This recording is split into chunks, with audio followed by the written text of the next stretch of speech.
स्वागत है आपका कैरियर प्लस कोचिंग के ऑनलाइन प्लेटफॉर्म पे। आज हम लोग विज्ञान विषय के प्रकाश, जो भौतिक विज्ञान के प्रकाश चैप्टर से रिलेटेड 30 अति महत्वपूर्ण प्रश्न देखेंगे, जो आपको परीक्षा में देखने को जरूर मिलेंगे। इसमें से कोई ना कोई क्वेश्चन, ठीक है। तो चलिए शुरुआत करते हैं, बढ़ते हैं हम लोग आज के क्वेश्चन की तरफ। क्वेश्चन कह रहा है कि गाड़ियों के साइड मिरर में किस दर्पण का प्रयोग किया जाता है? अवतल दर्पण का, उत्तल दर्पण का, समतल दर्पण का या द्विफोक्सी दर्पण का? तो देखिए, गाड़ियों में जो साइड मिरर लगाया जाता है ना, ये उत्तल दर्पण होता है, यानी कॉन्वेक्स मिरर होता है। कैसा मिरर होता है? ये कॉन्वेक्स मिरर होता है। इसमें होता क्या है ना, प्रतिबिंब जो वस्तु है ना, उसका प्रतिबिंब जो है वो सीधा बनता है, ठीक, और वस्तु से छोटा बनता है। तो इसलिए जो चालक है ना, उसको पूरा स्पष्ट दिखाई देती है वस्तु, इसीलिए इसमें उत्तल दर्पण का प्रयोग किया जाता है, यानी कॉन्वेक्स लेंस का। तो विकल्प आपका कौन सा सही हो जाएगा? बी विकल्प, उत्तल दर्पण, ठीक है। चलिए बढ़ते हैं हम लोग 3 नंबर की तरफ। कह रहा डॉक्टर द्वारा कान, नाक और गले की जांच के लिए किस दर्पण का उपयोग किया जाता है? उत्तल दर्पण का, अवतल दर्पण का, समतल दर्पण का या उत्तल लेंस का? तो देखिए, डॉक्टर के द्वारा अवतल दर्पण का प्रयोग किया जाता है। और उत्तल दर्पण में क्या है, वस्तु से छोटा प्रतिबिंब बनता है, पर अवतल दर्पण में क्या होता है, वस्तु से बड़ा प्रतिबिंब बनता है। तो चूंकि नाक, कान, गले में जैसे छोटी चीजों को देखना है ना बड़े रूप में, तो इसलिए अवतल दर्पण का प्रयोग किया जाता है। यानी विकल्प आपका कौन सा सही हो जाएगा? बी विकल्प, अवतल दर्पण। तो ये ध्यान रखेंगे, अवतल अवतल में इतना अंतर आप जरूर रखेंगे, ठीक। अच्छा, समतल दर्पण का प्रयोग, अच्छा अवतल दर्पण का प्रयोग इस जगह और किया जाता है दाढ़ी बनाने में। जो दाढ़ी पूछा जा गया है ना, कि दाढ़ी बनाने वाले शीशे में दाढ़ी बनाने के लिए कौन से दर्पण का प्रयोग किया जाता है? तो अवतल दर्पण का प्रयोग किया जाता है, ठीक। इसमें प्रतिबिंब जो है ना, वस्तु से बड़ा बनता है, इसीलिए इसका प्रयोग किया जाता है। 4 नंबर आपसे कह रहा है कि आकाश का रंग नीला दिखाई देना प्रकाश की किस घटना के कारण होता है? प्रकाश के अपवर्तन के कारण, प्रकाश के प्रकीर्णन के कारण या प्रकाश के परावर्तन के कारण या पूर्ण यांत्रिक परावर्तन? तो देखिए, एक लॉर्ड रेले का नियम है, ठीक। उन्होंने वेवलेंथ पे एक नियम दिया है, उसी के अनुसार जिसका प्रकीर्णन सबसे अधिक होगा, उन्होंने बताया है कि जिसका प्रकीर्णन सबसे अधिक होगा ना, उसकी तरंग दैर्घ्य सबसे कम होगी। तो देखिए, बैगनी रंग हुआ, नीला रंग हुआ, इन सबका क्या है, तरंग दैर्घ्य कम होता है, प्रकीर्णन अधिक होता है। तो ये ध्यान रखेंगे, मतलब जिसका प्रकीर्णन सबसे अधिक होगा ना, उसकी तरंग दैर्घ्य सबसे कम होगी। तो सबसे अधिक प्रकीर्णन किसका होगा? सबसे अधिक प्रकीर्णन नीले रंग का होगा, ठीक। तो इसकी तरंग दैर्घ्य क्या होगी? कम होगी। इसी के कारण हमें आकाश नीला दिखाई पड़ता है। यानी किसके कारण दिखाई पड़ता है? प्रकाश के प्रकीर्णन के कारण। यानी विकल्प आपका बी सही हो जाएगा, ठीक। समझ पाए? अच्छा, ये भी पूछा जा सकता है कि ये नियम किसने दिया है? तो ये लॉर्ड रेले का नियम है, ठीक है, ध्यान रखेंगे। 5 नंबर आपसे कह रहा है कि तारे टिमटिमाते हुए किस प्रकाशित घटना के कारण दिखाई देते हैं? जो आपको आकाश में रात्रि में तारे दिखाई देते हैं, ये टिमटिमाते हुए दिखाई देते हैं। तो ये किस घटना के कारण? प्रकाश के विक्षेपण के कारण, वायुमंडलीय अपवर्तन के कारण या पूर्ण यांत्रिक परावर्तन के कारण या प्रकाश का व्यतिकरण? तो देखिए, ये पूर्ण आंतरिक परावर्तन तो है नहीं, ये वायुमंडलीय अपवर्तन है। जो तारों का टिमटिमाना है, किसके द्वारा होता है? वायुमंडलीय अपवर्तन के द्वारा, ठीक। तो विकल्प आपका कौन सा सही हो जाएगा? बी विकल्प, यानी वायुमंडलीय अपवर्तन, ठीक है, ध्यान रखेंगे। 6 नंबर आपसे कह रहा है कि पानी में आंशिक रूप से डूबी हुई पेंसिल टेढ़ी या मुड़ी किस कारण दिखाई देती है? परावर्तन के कारण, अपवर्तन, इसी को रिफ्लेक्शन बोलते हैं, प्रकीर्णन के कारण या विवर्तन के कारण? तो देखिए, जब प्रकाश एक माध्यम से दूसरे माध्यम में जाता है ना, यानी सघन माध्यम से विरल माध्यम में जाता है या विरल से सघन, चाहे जिसमें सघन से विरल जाए या विरल से सघन में प्रवेश करता है, तो अपने मार्ग से विचलित हो जाता है। मतलब यदि विरल से सघन में जाएगा तब भी विचलित होगा, तो सघन से विरल में आएगा तब भी विचलित होगा। तो ये ध्यान रखना है आपको। तो इस घटना को क्या बोलते हैं? प्रकाश का अपवर्तन। यानी विकल्प आपका कौन सा सही हो जाएगा? बी विकल्प, प्रकाश का अपवर्तन बोलते हैं, ठीक। चलिए बढ़ते हैं हम लोग 7 नंबर की तरफ। 7 नंबर आपसे कह रहा है कि हीरे का अत्यधिक चमकना और रेगिस्तान में मरीचिका का बनना किस घटना पर आधारित है? पूर्ण यांत्रिक प्रवर्तन पर, विवर्तन पर, प्रकीर्णन पर या अपवर्तन पर? तो ये क्वेश्चन टीचिंग एग्जाम क्या यूपी टेट में ही कई बार पूछा गया है कि हीरे का अत्यधिक चमकना किसका उदाहरण है?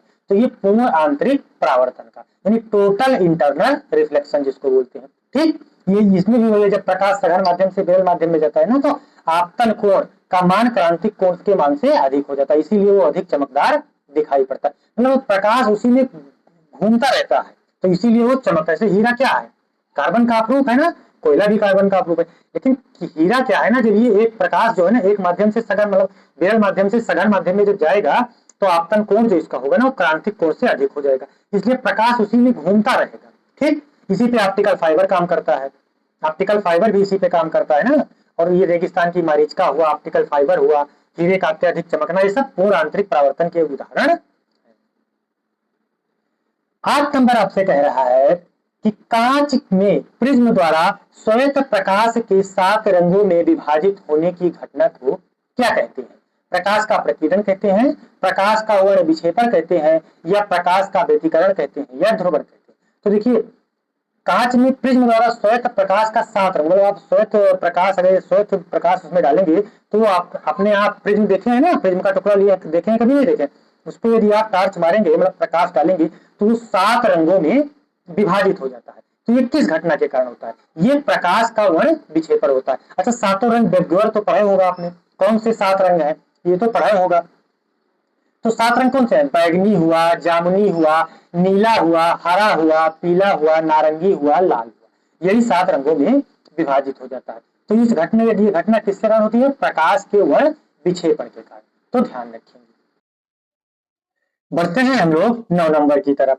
9 नंबर आपसे कह रहा है कि दृश्य प्रकाश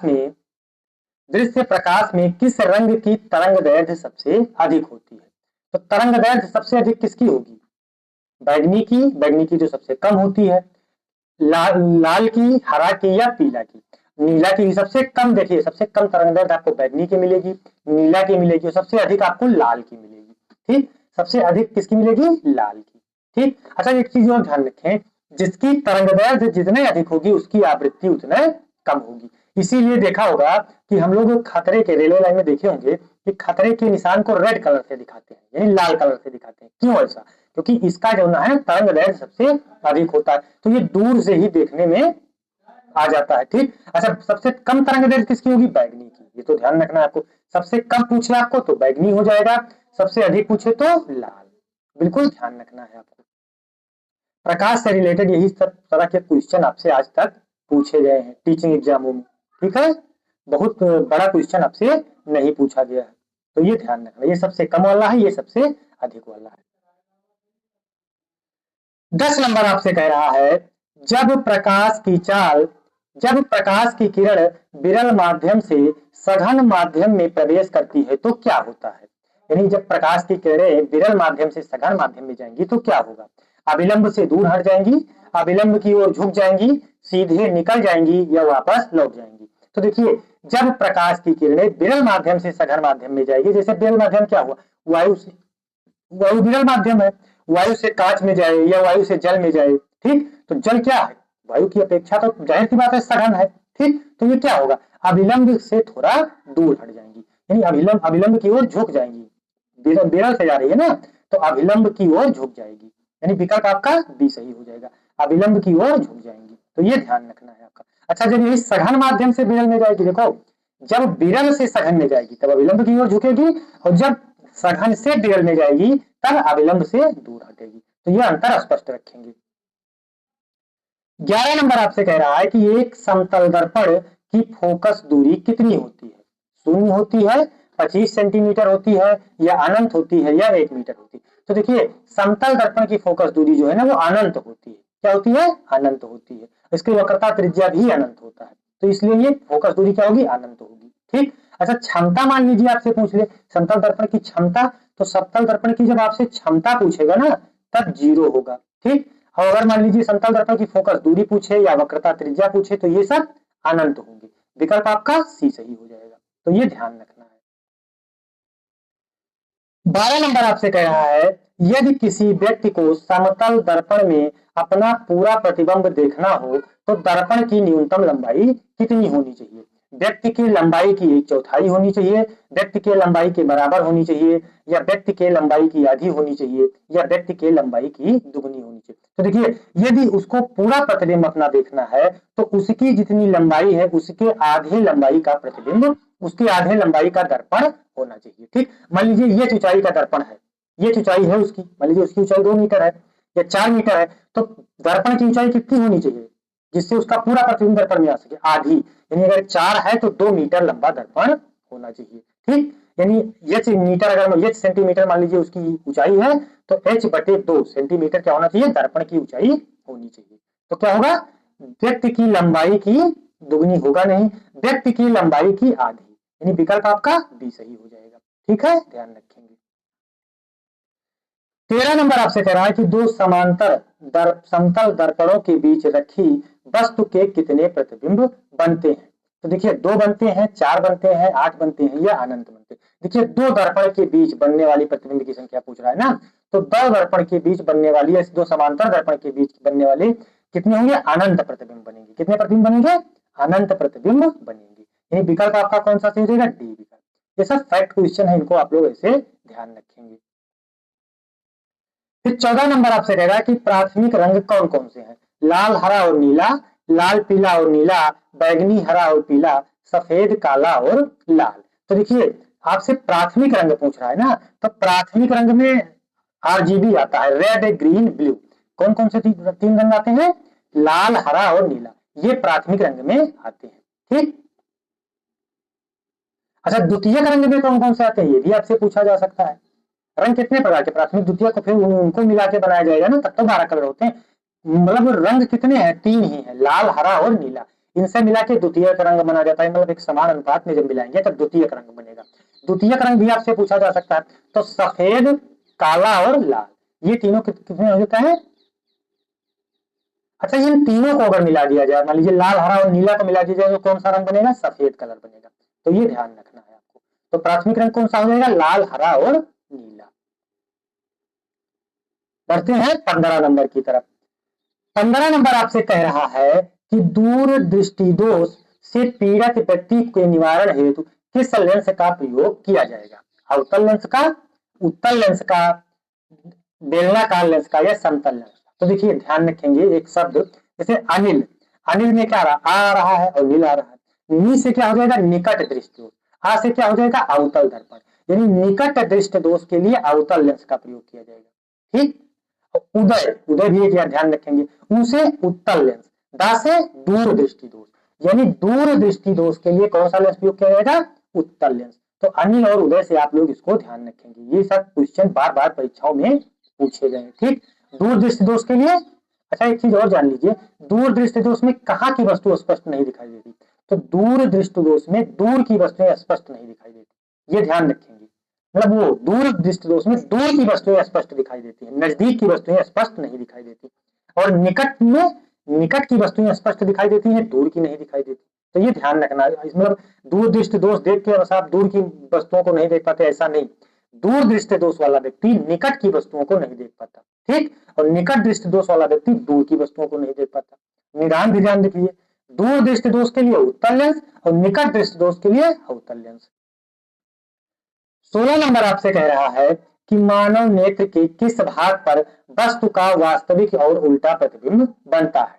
यानी कि वस्तु का प्रतिबिंब कहाँ बनता है मानव नेत्र में? कार्निया बनता है, परितालिका बनता है, दृष्टि पटल पर बनता है या पुतली पर बनता है? तो ये दृष्टि पटल पर बनता है। कहाँ बनता है? दृष्टि पटल पर। अच्छा एक चीज और ध्यान रखिए, आंखों पे जो प्रतिबिंब बनता है वो उल्टा बनता है। कैसा बनता है? उल्टा बनता है। वास्तविक तो होता है लेकिन उल्टा प्रतिबिंब होता है। तो ये बनता कहाँ है? दृष्टि पटल पर बनता है, जिसको रेटिना बोलते हैं, यानी रेटिना पर यह प्रतिबिंब बनता है। ठीक, ध्यान रखेंगे।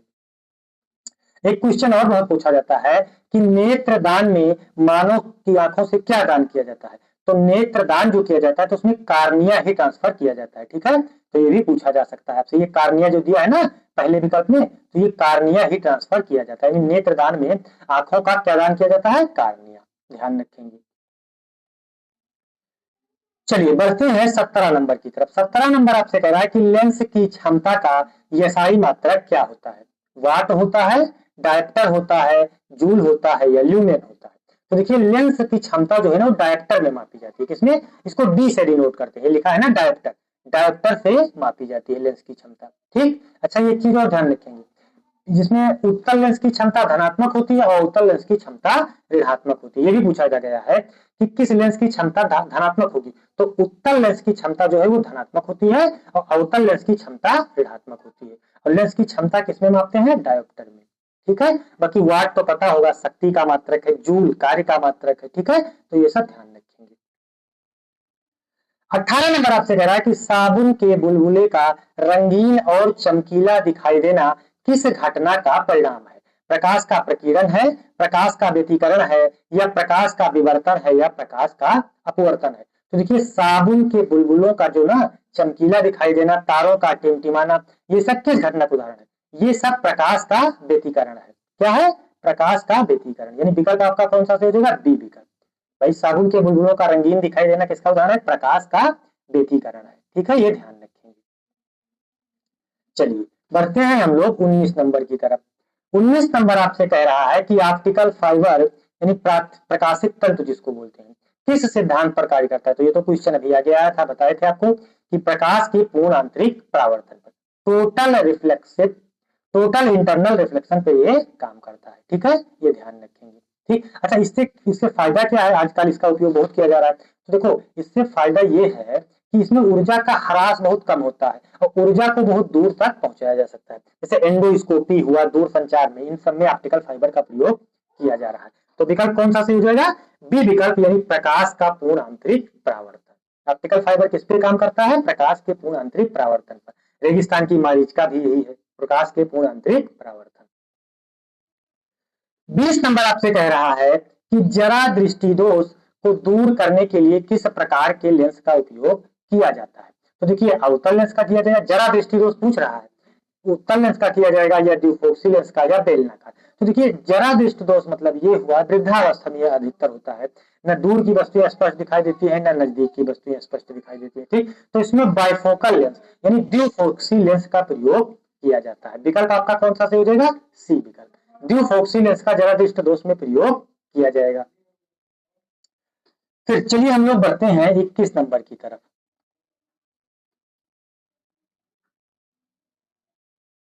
21 नंबर आपसे कह रहा है कि आबिंदुकता दृष्टि दोष के निवारण के लिए किस लेंस का उपयोग किया जाता है? उत्तल लेंस का, अवतल लेंस का, बेलनाकार लेंस का, या समतल लेंस का? तो देखिए, आबिंदुकता या दृष्टि दोष है जो ना, इसके निवारण के लिए बेलनाकार लेंस का प्रयोग किया जाता है। ठीक, मतलब जब कार्निया गोल ना होके कुछ और आकार में हो जाती है, क्षैतिज आकार में होने लगती है ना, तब ये उसमें विभेद नहीं कर पाते, खड़ी लाइन और पड़ी लाइन में, तो इसको आबिंदुकता बोलते हैं। तो इसके लिए बेलनाकार लेंस का प्रयोग किया जाता है। किस लेंस का प्रयोग किया जाएगा? बेलनाकार लेंस का प्रयोग किया जाएगा। तो ध्यान रखेंगे। 22 नंबर आपसे कह रहा है कि स्नेल का नियम प्रकाश की किस घटना से संबंधित है? परावर्तन की घटना से, अपवर्तन की घटना से, प्रकीर्णन की घटना से, या वर्ण विक्षेपण की घटना से? तो देखिए, अपवर्तन के दूसरे नियम को तो ही स्नेल का नियम बोलते हैं। भाई, स्नेल ने दो नियम दिया है, अपवर्तन के दूसरा नियम जो है ना, उसको स्नेल का नियम बोलते हैं। ठीक, अपवर्तन के दो नियम है, तो दूसरा नियम क्या है? साइन आई बराबर साइन आर, यानी आपतन कोण की जा मतलब साइन, आपतन कोण की जा अपवर्तन कोण की जा के बराबर होती है। मतलब इनका अनुपात क्या होता है? स्थिर होता है। ठीक, तो ये किसका नियम है? अपवर्तन का नियम है। स्नेल का दूसरा नियम किसका नियम है? अपवर्तन का नियम। ठीक, साइन आई बराबर साइन आर, ध्यान रखेंगे।